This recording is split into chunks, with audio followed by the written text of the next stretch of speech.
سورہ دخان کا آغاز ہے۔ دخان عربی میں دھوئیں کو کہتے ہیں، جو دھواں پیدا ہوتا ہے اسے عربی میں دخان کہتے ہیں۔ یہ سورہ مبارکہ مکی ہے، ہجرت سے پہلے نزول ہوا۔ قرآن پاک کی ترتیب کے اعتبار سے اس کا نمبر 44 ہے اور نزول کے اعتبار سے اس کا نمبر 64 ہے۔ اگر آپ دیکھیں تو سورہ زمر سے لے کر یہاں تک سب کا زمانہ نزول ایک ہی ہے۔ اس میں 59 آیتیں اور 3 رکوع ہیں۔ اس سورہ مبارکہ کو رات کو پڑھنا باعث برکت اور باعث سعادت ہے۔ احادیث طیبہ میں رات کو پڑھنے کا حکم دیا گیا۔ بسم اللہ الرحمن الرحیم، اللہ کے نام سے شروع جو بہت زیادہ مہربان نہایت رحم کرنے والا۔ حامیم، حروف مقطعات۔ والکتاب المبین، روشن کتاب کی قسم۔ انا انزلناہ فی لیلۃ مبارکۃ، بے شک ہم نے اس قرآن کو مبارک رات میں نازل کیا۔ ایک تفسیر کے مطابق یہاں مراد لیلۃ القدر ہے۔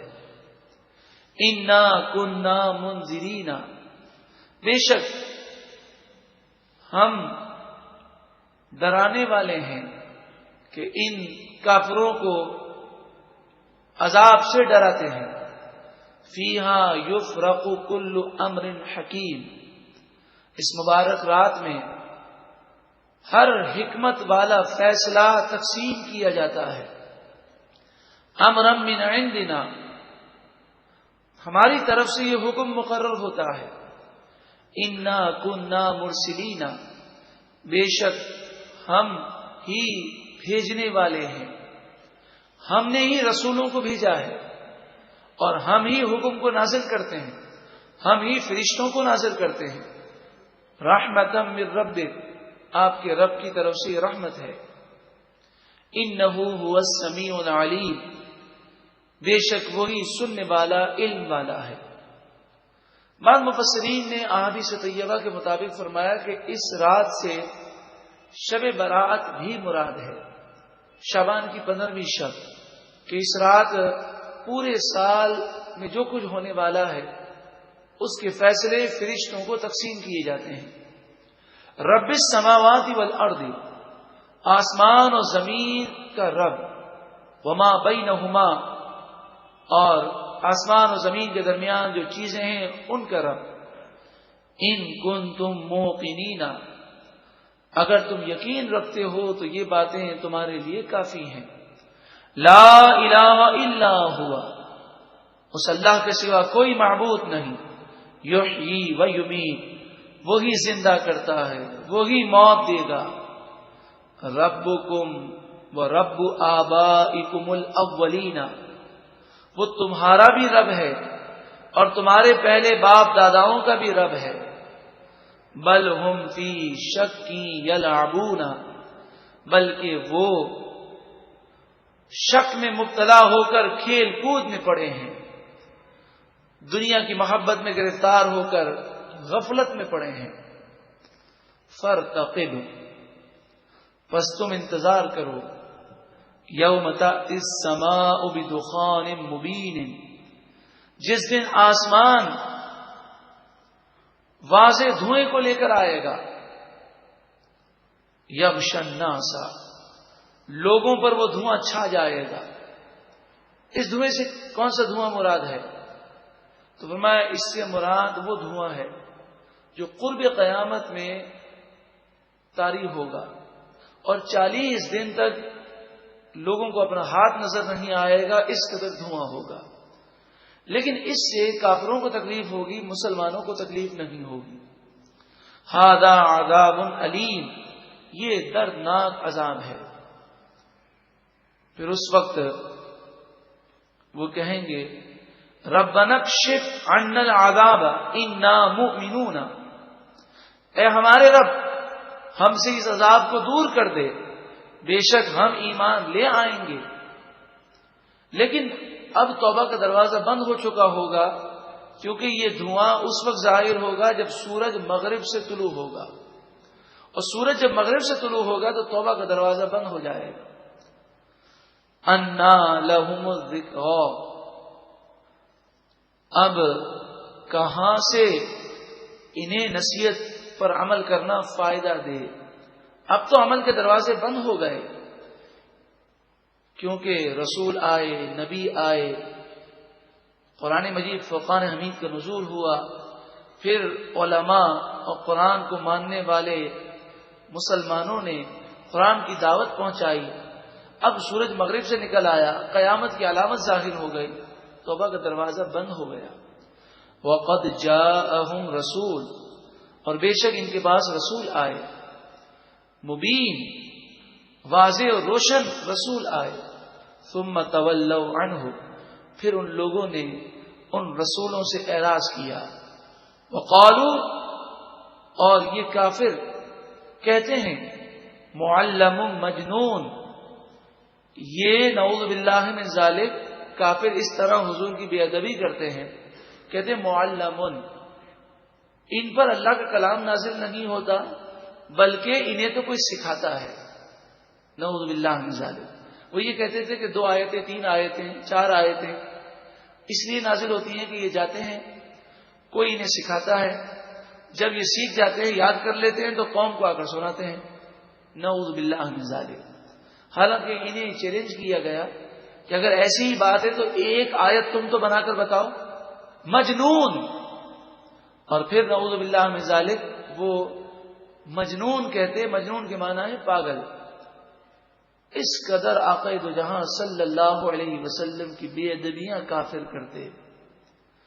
مبلغ کے لیے نصیحت ہے، نبی اکرم صلی اللہ علیہ وسلم نے اسلام کی خاطر سب سے زیادہ قربانیاں دی ہیں۔ آپ فرماتے ہیں اللہ کی راہ میں سب سے زیادہ میں ستایا گیا ہوں۔ آپ نے تانے برداشت کیے، طنز سنے، لوگوں نے پتھراؤ کیا، نہ جانے کیسی کیسی تکالیف برداشت کی، لیکن آپ اسلام کی دعوت دینے سے اور تبلیغ کرنے سے پیچھے نہیں ہٹے۔ انا کاشف العذاب قلیلا، بے شک ہم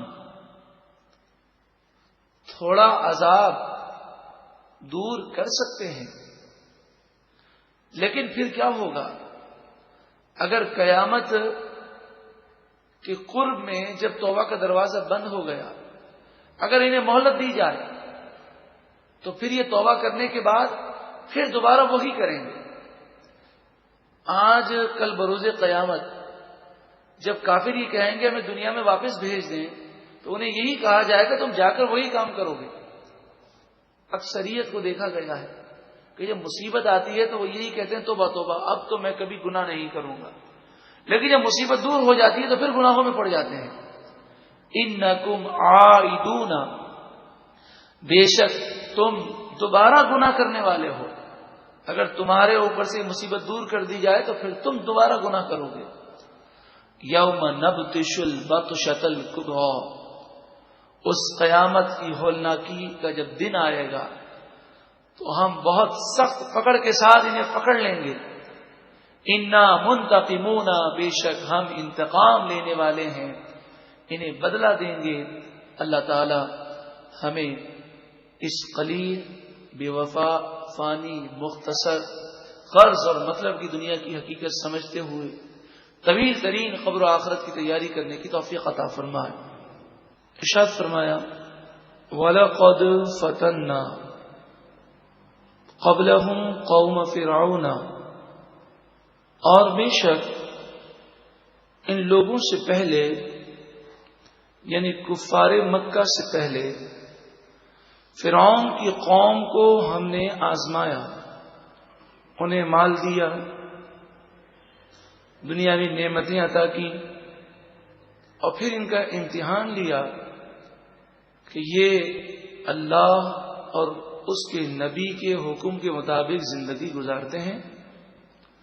وَجَاءَهُمْ رَسُولٌ کریم، اور ان کے پاس عزت والے رسول حضرت موسیٰ علیہ السلام تشریف لائے۔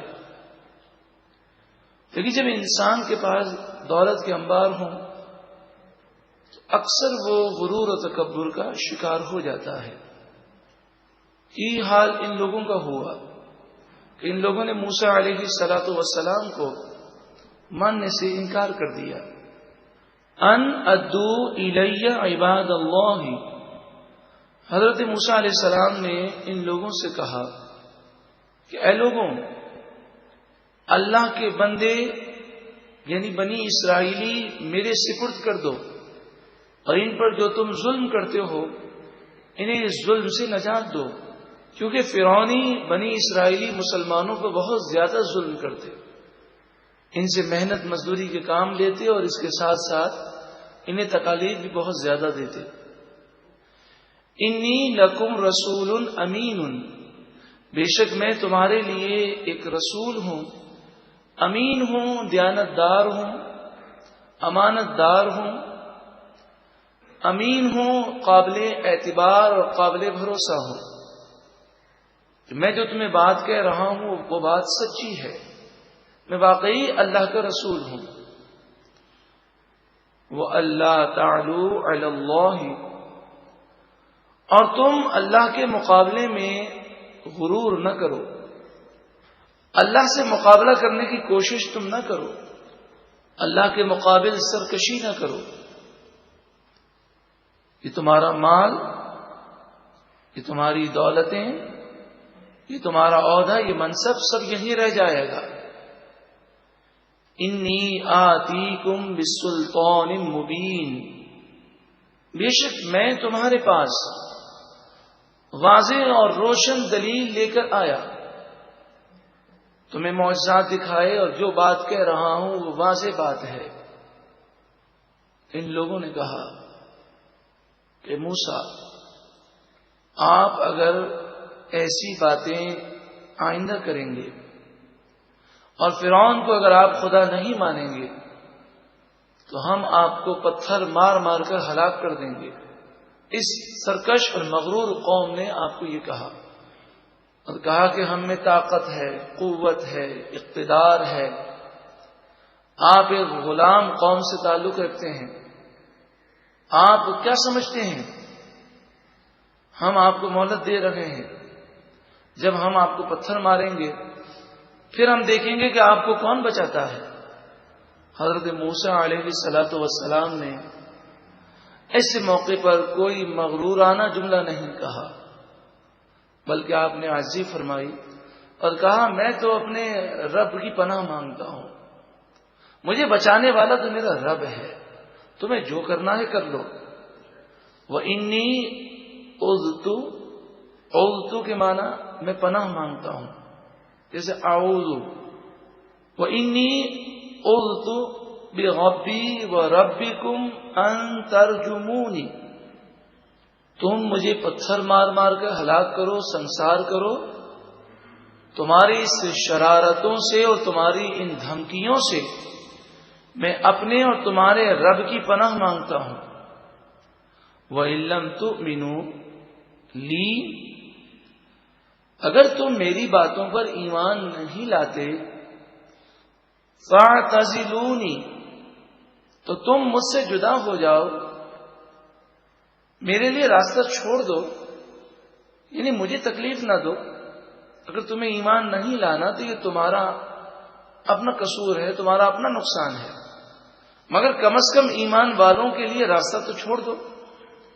تم نہ مجھے تکلیف دو نہ ایمان والوں کو تکلیف دو، اور ہمیں مصر سے جانے دو. لیکن اس قوم نے اس کی بھی اجازت نہ دی اور کہا کہ آپ کو اور آپ کے ساتھ ایمان لانے والوں کو یہیں رہنا پڑے گا اور ہمارے باطل دین میں آنا پڑے گا، فرعون کو خدا سمجھنا پڑے گا. فدعا ربہ، دعا مومن کا ہتھیار ہے، دعا تقدیر کو بدل دیتی ہے. انبیاء علیہ الصلوۃ والسلام اور سرکار دو عالم صلی اللہ علیہ وسلم کی سیرت ہمیں یہ بتاتی ہے کہ ہر موقع پر دعائیں ہیں، ہر لمحات میں دعائیں ہیں، ہر وقت وہ اللہ تبارک و تعالی سے مختلف چیزوں کے متعلق دعا کرتے رہے کہ دعا کرنا خود ایک بہت بڑی عبادت ہے. حقیقت یہ کہ جب بندہ دعا کرتا ہے تو اس وقت اس کی توجہ اللہ کی طرف ہوتی ہے، اور یہ بھی ذکر الہی اور یاد الہی ہے. دعا کرنا بہت بڑی سعادت ہے. فدعا ربہ، بس آپ نے اپنے رب سے دعا کی اور عرض کی ان ہؤلاء قوم مجرمون، اے پروردگار بے شک یہ ظالم مجرم لوگ ہیں، یہ ہم پر ظلم کرنا چاہتے ہیں، یہ غرور و تکبر میں مبتلا ہے، تو ہمیں ان سے نجات عطا فرما.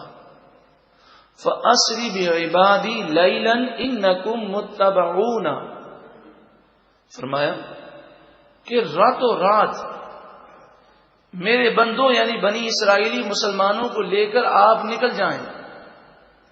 انکم متبعون، بے شک آپ کا پیچھا کیا جائے گا. حضرت موسیٰ علیہ السلام سمندر کی طرف روانہ ہوئے. آپ نے اپنا عصا مارا، سمندر کے 12 راستے بن گئے. وہ خشک صحرا اور میدان کی طرح راستے بن گئے. پانی دیواروں کی طرح، شیشے کی دیواروں کی طرح کھڑا ہو گیا. آپ اور آپ کی قوم نکل گئی. اب فرعون آنا چاہ رہا تھا.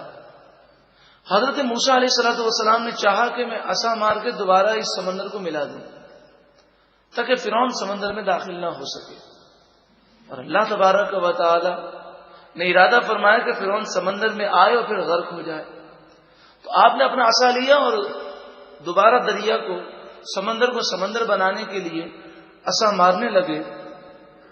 رب العالمین نے فرمایا وَاتْرُكِ الْبَحْرَ رَهْوًا، ارشاد فرمایا آپ سمندر کو اسی طرح ساکن رہنے دیں.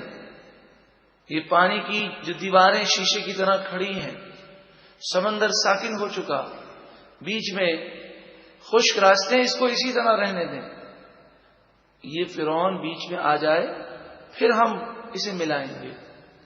انہم جند مغرقون، بے شک یہ لوگ ایک ایسی قوم ہے، ایک ایسا لشکر ہے جو غرق کیا جائے گا. جندن کے معنی لشکر، مغرقون غرق کیے جائیں گے، پانی میں ڈبو دیے جائیں گے. اب یہ سب آئے اور جب فرعون اور فرعون کے ماننے والے سمندر کے بیچ میں آ گئے تو سمندر ٹھاٹے مارتا وہ سمندر بن گیا اور وہ غرق ہو گئے. اب قرآن مجید فرقان حمید دنیا کی بے ثباتی کا ذکر کرتا ہے کہ انسان جس دنیا کے لیے مارا مارا پھرتا ہے، موت جب اسے فنا کی طرف لے جاتی ہے تو پھر اس کے محل، اس کے باغات، اس کی کاریں، اس کی فیکٹریاں سب یہیں رہ جاتی ہیں. کم ترکو من جنات وعیون، بہت سے باغات اور بہت سے چشمے انہوں نے چھوڑ دیے. یہ فرعونی سمندر میں غرق ہو گئے اور ان کے پیچھے ان کی ساری زندگی کی محنتیں. کم ترکو من جنات وعیون، بہت سے باغات اور بہت سے چشمے انہوں نے پیچھے چھوڑے. وزروع، اور کئی کھیتیاں، ومقام کریم، اور کئی عزت کے مقام، محلات، مکانات، ونعمت، اور بہت ساری نعمتیں اور بہت ساری اور چیزیں.